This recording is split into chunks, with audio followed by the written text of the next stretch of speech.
What's going on, my exotic family? It's your boy Dre. Welcome back to another video. So today's topic is pretty simple. I'm just going to be discussing the mistakes that we make as reptile keepers.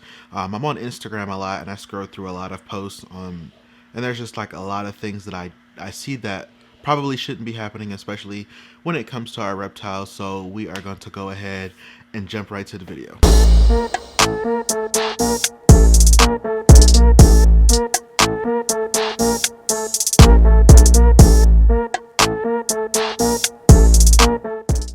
Alright everybody, so welcome back to the video. Like I said, I'm just going to be discussing mistakes that we make as reptile keepers. These aren't mistakes that everyone makes. It's not necessarily a beginner or veteran, it's just mistakes in general.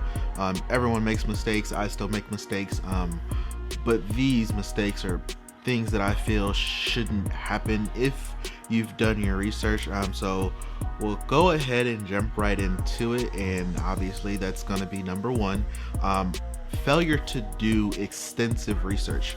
What I mean by extensive, well, we all know what extensive means, but what I mean is a lot of people will just go to a website, read a care sheet, and then that's all the research that they do. I feel like that is improper research. That is not enough research. I don't care what animal you're getting. I don't care if it's just a corn snake or a leopard gecko. These animals require care, care that we are supposed to be imitating to what they get in the wild. We are supposed to be making sure that they can get the best life in captivity that they possibly can.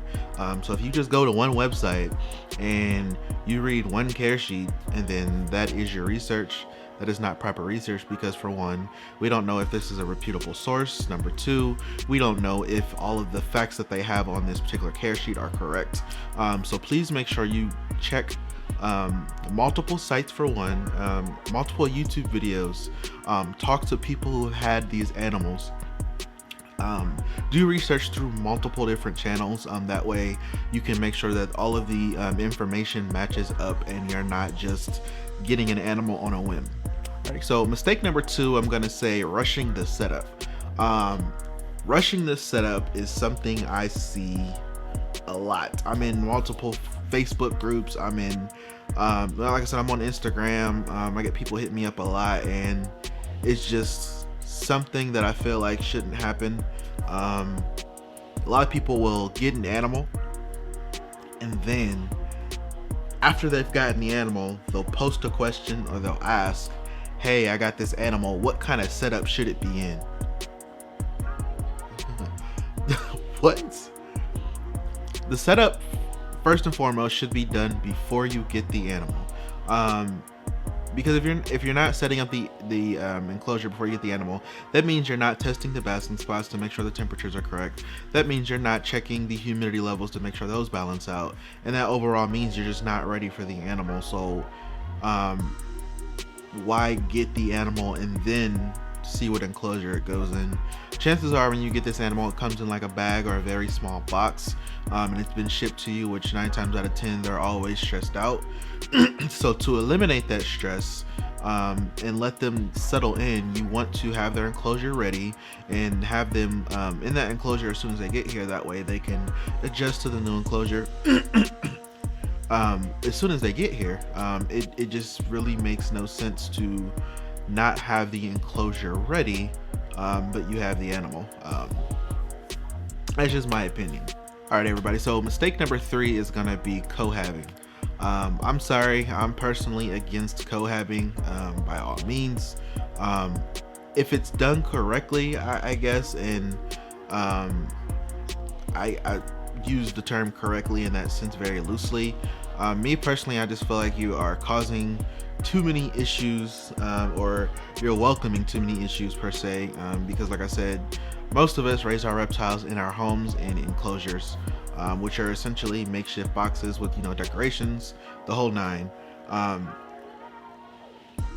It just, you have too many issues where one animal is going to be dominant. That's usually always how it goes. So they're going to eat all the food, they're going to grow faster, and essentially once that starts happening and they reach sexual maturity, they are going to start demanding more territory. So they'll start beating up on the smaller ones, and it just goes from there. So like I said, me personally, that's not something that I personally really condone. That is a mistake that I have personally made myself. Initially, before I started breeding bearded dragons, I kept a lot of my females in a huge enclosure, and I thought, it's three female bearded dragons. The enclosure is 6 foot, so it shouldn't be that much of a deal. And I got away with it happily for about 2 years until one day I actually came home and one of the bigger females had bit off the smaller female's foot. So that right there let me know that I myself needed to actually look into cohabbing, because once again, it was something that I was doing on a whim. And it wasn't necessarily safe for the reptiles, and it wasn't the proper way to keep them. So that's something that I personally researched up on, and I took the proper steps to make sure everyone was separated. And that's the one thing about these mistakes. A few of these mistakes are mistakes that I've made myself, so I don't want anyone to click on this video and think I'm just picking on them or being mean. No, these are things that I've done myself, which is why I know firsthand why it won't work or why it shouldn't happen. Alrighty, so mistake number 4 is going to be something that I see a lot at expos, and that is going to be impulse buying. Impulse buying is one of those subjects where anyone can kind of participate as long as you have the money. And that's the only thing that kind of bothers me about reptile keeping is you can have the money but not have the proper knowledge to take care of an animal. So just because you spend $700-800 on a snake does not mean you have the proper education to take care of it.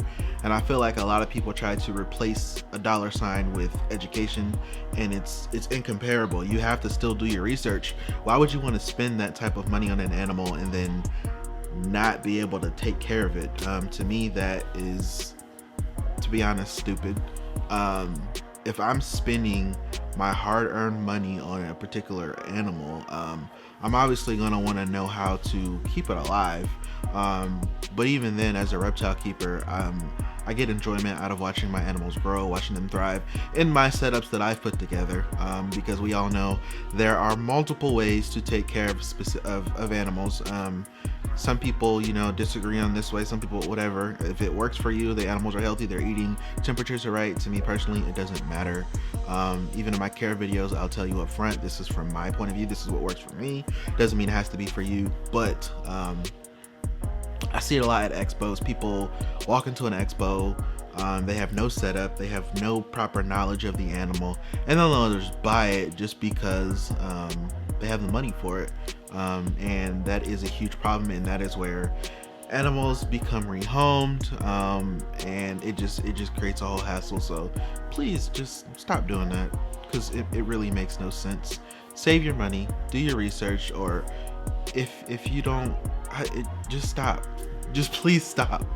That is probably one of my biggest pet peeves, is impulse buying, because I feel like a lot of people do it, especially if I feel like it's one thing to impulse buy if you have education on an animal, because you can set them up quickly and you know what to expect.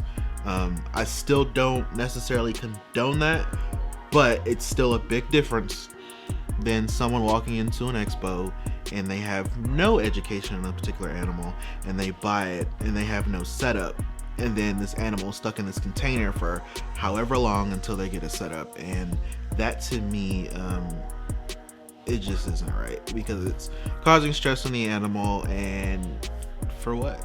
People are taking the time to breed this animal. Like I said, these animals are living beings, so we have to make sure that they have the best possible lives in captive hands, which, like I said, this video isn't everybody. I just feel like it's something that in the reptile community should be talked about. If we can't talk about everything, then we shouldn't talk about anything. It makes no sense. Not everything is done perfectly in the reptile world, and we all know that. Number 5, a mistake that I see a lot, is, if it's a thing, it's a thing for me, so I'm gonna go ahead and say it, is too much handling. when we get these animals, a lot of people don't give their animals enough time to adjust. They just want to get the animal, pick it up, you know, take pictures immediately, not realizing that this animal still needs time to adjust to the new surroundings. And then they wonder why the animal goes 2, 3, 4 weeks without eating, is because you never gave them time to adjust to their new enclosure, and they're stressed out. We have to give these animals some time to adjust to the new surroundings, take it all in, get used to the new smells, everything. It just causes too much, and that's why I feel like, if possible, we should stop these mistakes. Unfortunately, I know it's not going to stop. Every mistake that I've named, I feel like directly stresses out the reptile. That's the underlying message, is we have to care for the reptiles and make sure they're not stressed, just so they can have a happy long life with us. But like I said, I see it on Instagram a lot. Somebody gets a baby ball python, and then 2 hours later they're having a whole entire photo shoot with it, and then they try to feed it the next day, and they're wondering why it's not eating. And it's too many things at once. You have to slow it down, give them some time to adjust, let them get settled in, leave them alone, literally. Me personally, I get new snakes, I put them in the enclosure and I'll snap a picture from the enclosure, or if I take them out the box, I'll snap a picture like while they're already in my hand before I put them in the enclosure. After that, I leave them alone. I'm not continually going in there to pick them up, or to be honest, kind of a little hack I'm sure everybody knows about. A lot of the pictures that I post on Instagram sometimes aren't taken that day. What I'll do is I'll have a day when I'm cleaning, or have a day when I come in here just to take pictures, and I'll take like 30-40 photos of a couple of my snakes from different angles so they all look different, and then I'll post them sporadically, so that animal's not bothered, because sometimes I can't pull that animal out. They may have just eaten, or they may have just shed, or they may be in shed, or they may just have an attitude and want to not be bothered. That is so improper. They may not want to be bothered. So I try to plan ahead, which is sometimes why I don't have a lot of posts on Instagram, because I'm like, oh shoot, I ran out and I don't have time per se. But if you have to, plan ahead, but just let the animals adjust to the new enclosures, whether it's snake, lizard, whatever. Let it adjust. Not everything wants to be, you know, held anyway. I know a lot of people say, oh, my snake doesn't mind being held, my snake loves to be held.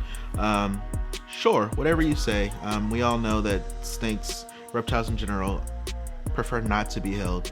They tolerate it, but we're not going to say they like it or they love it, because we know that's not true. But whatever you say, whatever makes you feel better. But anyways, guys, I hope you guys enjoyed the video. Just a small video I wanted to leave you guys with. Get you guys thinking. Hope you guys enjoy it though. Drop a comment, let me know what you think. What are some mistakes that you guys have seen in the reptile community? What are mistakes that you made? Let me know what you guys think of the video. Hit that subscribe button, hit that notification bell so you guys don't miss an update. Follow me on Instagram at DW Exotics. Stay healthy, stay clean, stay exotic.